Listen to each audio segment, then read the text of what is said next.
तो देखना भाई और बहनों, आज हमारे कितने प्रकार के कंसेप्ट परमात्मा क्लियर करेंगे। जो गलतफहमी आज 90% सतलोक आश्रमों से जुड़ी हुई संगत को हो रही है। संगत सच्चाई को स्वीकार करने को तैयार नहीं है। देखिए, पूरा का पूरा कालजाल परमात्मा ने इस कबीर सागर के सरलार्थ के पेज नंबर 78 पर लिख दिया है।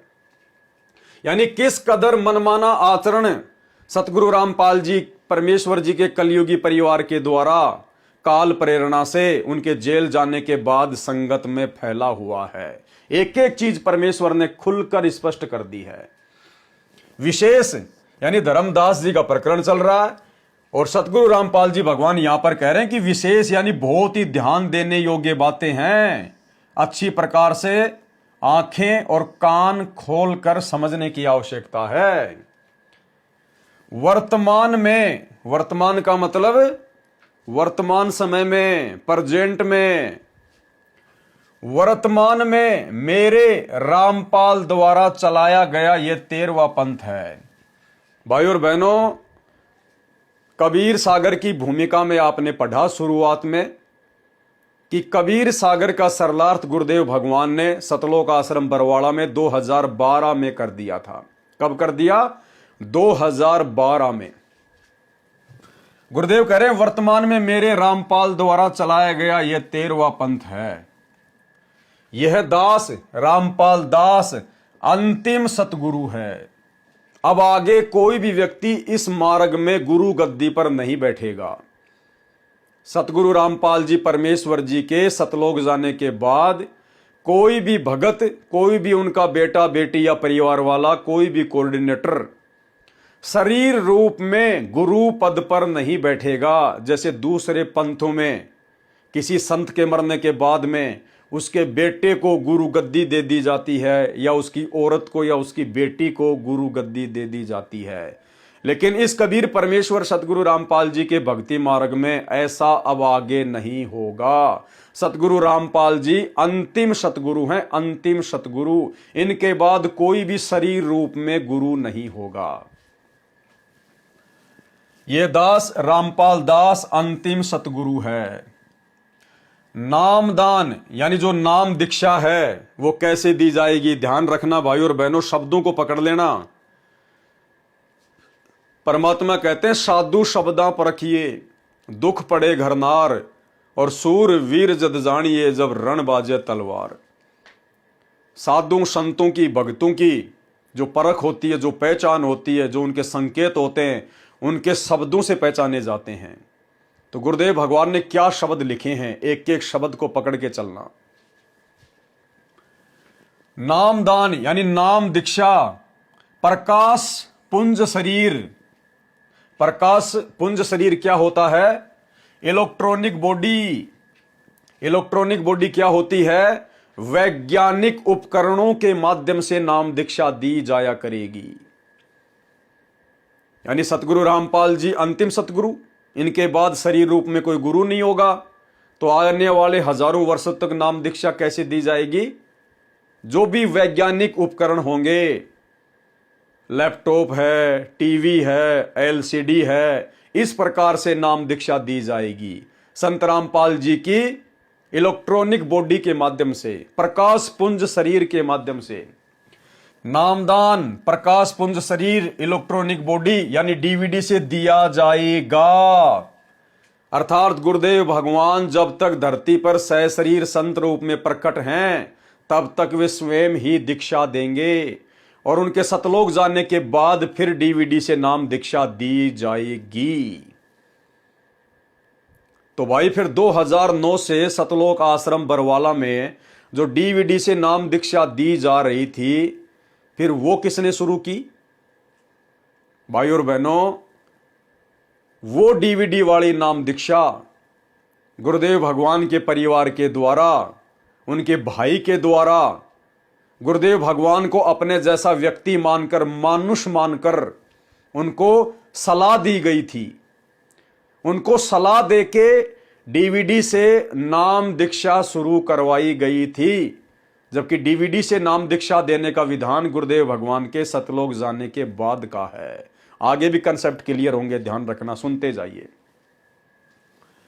नामदान प्रकाश पुंज शरीर इलेक्ट्रॉनिक बॉडी यानी डीवीडी से दिया जाएगा। अब के बाद नाद तथा बिंद का कोई चक्कर नहीं रहेगा।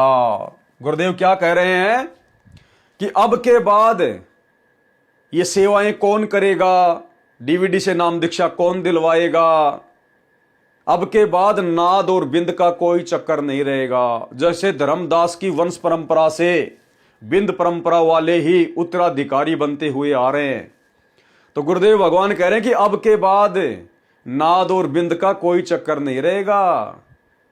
यानी गुरुदेव भगवान कह रहे हैं कि मेरे परिवार वाले कोई ठेकेदार नहीं रहेंगे। कोई ये सोचे कि भाई संत रामपाल जी के सतलोक जाने के बाद तो संत रामपाल जी के परिवार वाले, उनके बिंद वाले ही सारे ढमढमे को संभालेंगे, सारी सेवाओं को संभालेंगे। गुरुदेव कह रहे हैं अब के बाद यानी मेरे सतलोक जाने के बाद नाद और बिंद ये कुछ भी नहीं रहेगा। जो योग्य होगा उसी को इन सेवाओं के लिए निमित्त बनाया जाएगा। अब के बाद नाद तथा बिंद का कोई चक्कर नहीं रहेगा। पहले भक्ति विधि गलत कर देते थे, जिस कारण से बिंद वाले पंथ यानी भक्ति मार्ग को नष्ट कर देते थे। भक्ति विधि ठीक रहेगी तो साधकों का मोक्ष निश्चित है। और अब देखिए भाइयों और बहनों क्या कह रहे हैं परमात्मा, अब तो डीवीडी से दीक्षा दिलाई जाएगी। ये नहीं कहा गुरुदेव भगवान ने कि अब तो डीवीडी से नाम दीक्षा दी जा रही है, जबकि जिस समय परमात्मा ने ये शब्द लिखे उससे 3 साल पहले ही सतलोक आश्रम बरवाला में डीवीडी से नाम दीक्षा देने की प्रक्रिया शुरू हो चुकी थी। उसके बावजूद भी परमात्मा ये कह रहे हैं कि अब तो डीवीडी से दीक्षा दिलाई जाएगी। दिलाई जाएगी ना कि दी जा रही है, क्योंकि 2009 से डीवीडी से जो नाम दीक्षा वाली जो प्रोसीजर सतलोक आश्रम बरवाड़ा में जारी थी वो गुरुदेव भगवान के भक्ति विधान अनुसार, उनके आदेश अनुसार नहीं थी। गुरु को मानुष मानकर उनको सलाह दी गई थी, उनको शिक्षा दी गई थी। और ये शिक्षा देने वाला कौन था भाई? शिक्षा देने वाला था सतगुरु रामपाल जी परमेश्वर जी का छोटा कलयुगी भाई महेंद्र, सतगुरु रामपाल जी का परिवार, जो कि वर्तमान में काल की गोद में बैठे हुए हैं, गुरु को मानुष मानते हैं। अब तो डीवीडी से दीक्षा दिलाई जाएगी, यानी आने वाले समय में दिलाई जाएगी। उसे कौन दिलाएगा? ध्यान देना भाई और बहनों, एक एक शब्द के ऊपर, यह मौका बार बार नहीं मिलेगा। उसे वही दिलाएगा जिसको आदेश दिया जाएगा, वह चाहे बिंद का हो चाहे नाद का हो। और क्या कहा गुरुदेव भगवान ने कि जो डीवीडी से आने वाले समय में जो नाम दीक्षा दी जाएगी ना, उसको वही दिलाएगा जिसको आदेश दिया जाएगा। तो क्या 2009 से बिना आदेश के ही सतलोक आश्रम बरवाड़ा में डीवीडी से नाम दीक्षा दी जा रही थी? क्योंकि गुरुदेव भगवान कह रहे हैं ये डीवीडी वाली नाम दीक्षा वाली सेवा तो वो करेगा जिसको आदेश दिया जाएगा। इसका मतलब 2012 जब सतगुरुदेव ये शब्द लिख रहे थे, उस समय तक गुरुदेव ने किसी को भी डीवीडी से नाम दीक्षा देने का आदेश नहीं दिया था। अगर दे दिया होता तो गुरुदेव यहां पर लिख देते कि बच्चों 2009 से मैंने उस व्यक्ति को या मेरे भाई को या मेरी बेटी को या मेरे बेटे को मैंने डीवीडी से नाम दीक्षा देने के लिए आदेश दे रखा है। लेकिन यह शब्द नहीं कहे परमात्मा ने यहां बिल्कुल भी।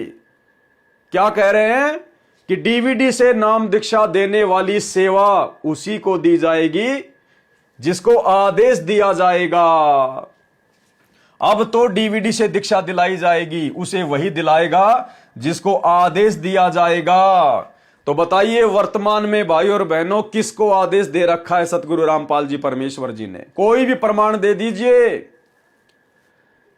यदि गुरुदेव ने अपनी बेटी को या अपने बेटे को या अपनी कलयुगी पत्नी को या अपने कलयुगी भाई को या अपने रिश्तेदारों को या किसी भी स्टेट कोऑर्डिनेटर को अगर डीवीडी से नाम दीक्षा देने की या दिलवाने की आज्ञा दे रखी है, आदेश दे रखा है, तो आप जी प्रमाणित कर दीजिए, साबित कर दीजिएगा। क्योंकि जिस सेवा का परमात्मा यहां पर जिक्र कर रहे हैं, उस सेवा को परमात्मा जिस समय जिसके भी हाथों में सौंपेंगे, जिसको भी आदेश देंगे, परमेश्वर सार्वजनिक तौर पर संगत में खुलासा करेंगे, ताकि कोई उंगली ना उठाए, किसी को भी उस अधिकारी व्यक्ति के ऊपर संदेह या शंका ना हो। जिस समय गुरुदेव डीवीडी से दीक्षा दिलवाने की जिसको भी सेवा देंगे, जिसको भी अधिकारी बनाएंगे, उस समय परमात्मा संगत में सार्वजनिक खुलासा करेंगे कि बच्चों, मैंने इस व्यक्ति को, इस भगत को मैंने ये सेवा सौंप दी है। आज के बाद ये भगत डीवीडी से नाम दीक्षा दिलवाएगा, आगे ये किन किन भक्तों को नियुक्त करेगा, मैं इसको आदेश दे रहा हूं। तो फिर कोई भी उंगली नहीं कर सकता, कोई भी, किसी के मन में कोई भी शंका नहीं हो सकती। तो अभी तक गुरुदेव भगवान ने कबीर सागर का सरलार्थ 2012 में लिखा गया और 2009 से सतलोक आश्रम बरवाड़ा में डीवीडी से नाम दीक्षा दी जा रही है। लेकिन गुरुदेव ने कहा कि मैंने किसी को अभी तक आदेश नहीं दिया है, और 2014 बरवाला कांड के बाद तो आदेश देने का मतलब ही नहीं है। उसके बाद तो किसी को आदेश देने का मतलब ही नहीं है, और ना गुरुदेव ने आदेश दिया, ना इसका कोई प्रमाण है। तो भाइयों और बहनों, ये टोटल वर्तमान में जो डीवीडी से नाम दीक्षा देने वाली जो प्रोसीजर चल रही है, ये जो जगह जगह जो ब्रांचें खोल दी गई हैं, धर्म को धंधा बना लिया गया, 500 से ज्यादा नाम दीक्षा केंद्र खोल दिए गए हैं, ये केवल भगत समाज को लूटने के लिए, धर्म को केवल धंधा बनाया जा रहा है, ज्योति पाठ के पैसे, दान के पैसे ऐंठने के लिए। जबकि इनमें से कोई भी व्यक्ति अधिकारी नहीं है। सतगुरु रामपाल जी परमेश्वर जी के कलयुगी परिवार में उनके बेटा बेटी, भाई बंधु, रिश्तेदार, कोई भी इस विशेष सेवा के लिए अधिकारी नहीं है, क्योंकि परमेश्वर सबको रिजेक्ट कर चुके हैं। बरवाला कांड में सबने अपनी औकात दिखा दी। बरवाला कांड में सभी गुरुदेव के कलयुगी परिवार वालों ने, रिश्तेदारों ने काल प्रेरणा से जो मनमानियां की हैं, बरवाला कांड के बाद परमात्मा ने एक शब्द बोलकर मीडिया के सामने, पूरी दुनिया के सामने अपने पूरे के पूरे परिवार को और पूरे के पूरे सतलोक आश्रम मैनेजमेंट को रिजेक्ट कर दिया। जब बरवाला कांड के बाद गुरुदेव भगवान पुलिस प्रशासन के साथ मेडिकल करवाने के लिए चंडीगढ़ के पंचकुला में गए, और जैसे पंचकुला सरकारी हॉस्पिटल से रात को 1 बजे मेडिकल करवाकर पुलिस के साथ नीचे आए, उसी समय मीडिया वालों ने गुरुदेव का इंटरव्यू लिया और मीडिया वालों ने कहा कि बाबा, ये आश्रम के बाहर इतने गुंडे, इतने काले कपड़े पहने हुए लोग, वो कमांडो खड़े थे। तो गुरुदेव ने कहा कि वो मेरे नहीं थे, राष्ट्रीय समाज सेवा समिति के थे। किसके थे? राष्ट्रीय समाज सेवा समिति। राष्ट्रीय समाज सेवा समिति क्या थी? दास पहले वीडियो बना चुका है। 2010 में सतगुरु रामपाल जी परमेश्वर जी के छोटे कलयुगी काल प्रेरित भाई महेंद्र के द्वारा सतलोक आश्रम बरवाड़ा में एक मनमुखी संगठन खड़ा कर दिया गया था। उस संगठन में ज्यादातर वही लोग थे जो महेंद्र की बातों को ज्यादा महत्व देते थे। और 2014 में उसी राष्ट्रीय समाज सेवा समिति ने, अर्थात सतलोक आश्रम मैनेजमेंट हरियाणा ने, चाहे सतलोक आश्रम मैनेजमेंट कहो, चाहे राष्ट्रीय समाज सेवा समिति कहो, उस राष्ट्रीय समाज सेवा समिति में सारे के सारे सतलोक आश्रम मैनेजमेंट वाले ही शामिल थे। इसलिए नाम अलग अलग हैं, लेकिन व्यक्ति सब के सब वही थे। और 2014 में किस प्रकार से इन्होंने जजों के खिलाफ पुस्तकें लिखकर जजों को भड़काया, प्रशासन को भड़काया, जमकर इन्होंने गुरु को मानुष मानकर मर्यादा तोड़ी, संगत से तुड़वाई, संगत को मरने मारने के लिए बरवाला आश्रम के बाहर खड़ा कर दिया गया, पुलिस के साथ में लड़ाई झगड़ा करने के लिए। और इन्हीं लोगों के मनमाने आचरण का नतीजा बरवाला कांड, दास करोथा कांड का रहस्य और बरवाला कांड का रहस्य, इसके ऊपर पूरे वीडियो बना चुका है। आप जी दास के फेसबुक पेज पवन दास इस लाइव पे जाकर देख सकते हैं, आपकी आंखें खुल जाएंगी। परमाणु के साथ तो गुरुदेव ने कहा कि वो मेरे गुंडे नहीं थे, मैंने कोई गुंडे खड़े नहीं किए। अरे भैया, मैंने तो 20 साल से भगत बनाए ज्ञान सुना सुना के, मैंने गुंडे थोड़ी बनाए, गुंडे तो मेरे परिवार ने बना दिए। तो गुरुदेव ने कहा कि वो मेरे नहीं थे, वो राष्ट्रीय समाज सेवा समिति के थे। तो मीडिया वालों ने कहा कि बाबा समिति भी तो आपकी थी, क्योंकि मीडिया तो यही समझेगा कि भाई आश्रम में जो भी कुछ हो रहा होगा तो बाबा जी के आदेश से हो रहा होगा। तो मीडिया वालों ने कहा कि बाबा समिति भी तो आप ही की है। तो गुरुदेव ने स्पष्ट मना कर दिया कि नहीं, समिति मेरी नहीं है। और पूरी दुनिया के सामने, मीडिया के सामने परमात्मा ने यह बात कही है कि वो राष्ट्रीय समाज सेवा समिति अर्थात सतलोक आश्रम मैनेजमेंट हरियाणा अर्थात गुरुदेव का पूरा कलयुगी परिवार, उनके रिश्तेदार, ये बड़े बड़े परम भगत सब आ गए उसमें राष्ट्रीय समाज सेवा समिति में। और गुरुदेव ने मना कर दिया कि वो मेरी नहीं है। अर्थात गुरुदेव ने इन तमाम भक्तों से अपना पल्ला उसी समय झाड़ लिया था। पहले सुनिए छोटा सा वीडियो। ऊपर इतने इल्जाम है सर, आपके ऊपर इतने इल्जाम झूठे कैसे हैं आपके ऊपर? आपके गुंडे इतने खड़े थे वहाँ पे, हजारों आदमी हरियाणा पुलिस से। मेरे नीचे राष्ट्रीय समाज सेवा समिति नहीं तो आपकी समिति है। नहीं, मेरे नीचे राष्ट्रीय समाज सेवा समिति नहीं तो आपकी समिति है। नहीं, मेरे नीचे राष्ट्रीय समाज सेवा समिति नहीं तो आपकी समिति है। नहीं, मेरे नीचे राष्ट्रीय समाज सेवा समिति नहीं तो आपकी समिति है। नहीं। तो भाई और बहनों, भला आज गुरुजी उसी राष्ट्रीय समाज सेवा समिति को, उसी सतलोक आश्रम मैनेजमेंट हरियाणा को अर्थात उस राष्ट्रीय समाज सेवा समिति में और सतलोक आश्रम मैनेजमेंट में शामिल अपने बेटा बेटी भाई बंधु रिश्तेदार इन कोऑर्डिनेटरों को, जिन्होंने बरवाला कांड करवा दिया, परमेश्वर की 6 आत्माओं को मरवा दिया, आज भला परमेश्वर उन्हीं मनवस काल प्रेरित लोगों को कैसे डीवीडी से नाम दीक्षा दिलवाने की सेवा देंगे बरवाला कांड के बाद में? ये तो कॉमन सेंस की बात है, मूर्ख से मूर्ख व्यक्ति भी विचार कर सकता है। तो स्पष्ट कर दिया गुरुदेव ने, अब तो डीवीडी से दीक्षा दिलाई जाएगी, उसे वही दिलाएगा जिसको आदेश दिया जाएगा। अगर गुरुदेव ने यहां पर अपने कर कमल से यह बात लिखी है कि जिसको आदेश दिया जाएगा, इसका मतलब जब गुरुजी डीवीडी से नाम दीक्षा देने की आदेश देंगे या आज्ञा देंगे तो गुरुजी पूरी संगत में सार्वजनिक करेंगे, अनाउंसमेंट करेंगे, ऐलान करेंगे।